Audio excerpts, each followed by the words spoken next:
Hi guys! Nakatapos lang namin po mahuli. Sobrang init guys. Kasama ko si Tol. Naka-jackpot po kami. Nakahuli po kami sa ilog tabang ng itong bangus na po ito. Ang laki guys. Siguro ito yung mga nakawala sa sa mga Bagyo. sa bagyo ganon. Hindi na nahuli, lumaki siya ng lumaki. Ito Kasi guys. tanggal na, tumas yung tubig. Naputol pa nga yung ano niya Ito guys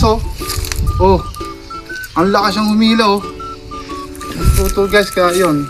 Ito guys. Ito yung huli namin. So guys,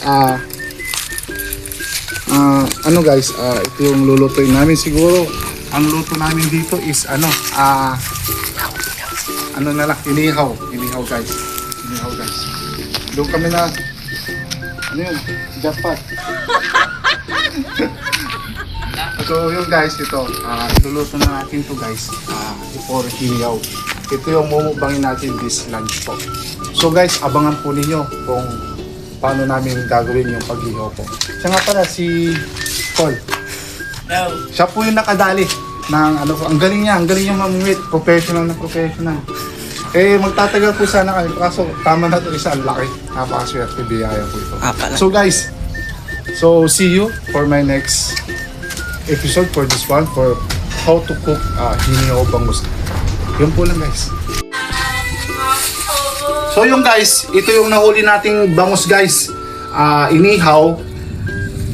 Karamihan tinitira ko dito sa harap, pero ako tinitira ko po sa likod. Ayan po guys. Tawa si mga tolo. Ayan guys. Ayan. Tapos, ayun guys Tapos, hanggalin mo dito guys. Kasama na yun guys. Ito yung bituka niya guys. Diba? Easy. Laki nyo guys inihaw. Tapos yung asang guys is fresh naman yung asang. Ayan guys. So, hindi na natin tatanggalin yan kasi ang palasa din yan, pampabango. Ayan guys. So, ang alisin lang po natin dito is yung apo guys.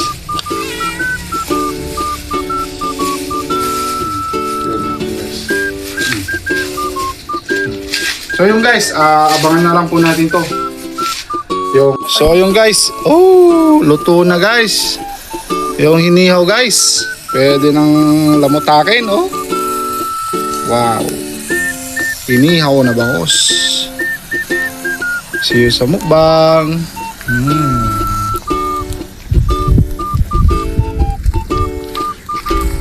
So guys, ito. May hinihaw na bangus. Siyempre hindi mawawalang gulay.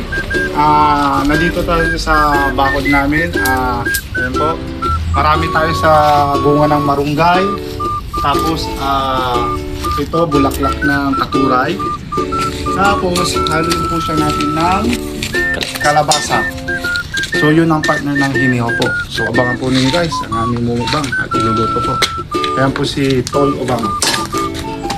So, yun lang po. Obama. Fish bomb. So, yun guys, eto na. Kumulo na yung dinding natin. Eto guys. Uy! Wabi, kumukulo guys Partiro yan guys, wala yung saog, kundi yung bagong lang. Medyo sayo pa yung guys. Okay lang. Ito na yan guys. Diba? Grabe guys, dininding. Purong gulay yan, sariwang sirwa, bagong pitas. So titikman natin guys.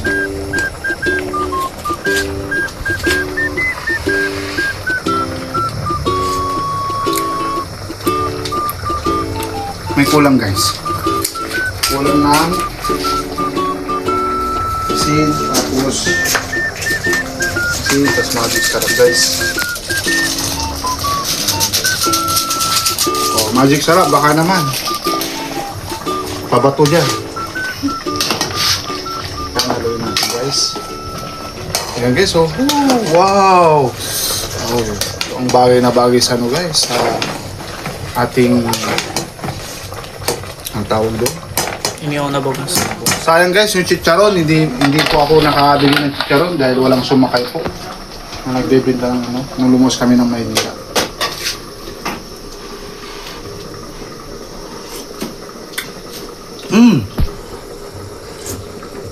Ayun, saktong-sakto yung lasa guys. Doon sa dinengding natin. So guys, ito yung partner ng hinihog na bangus.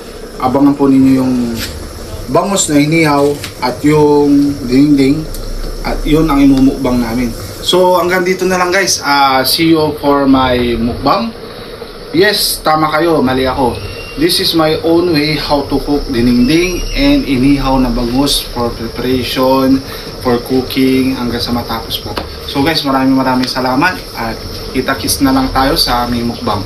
Bye bye, God bless you all.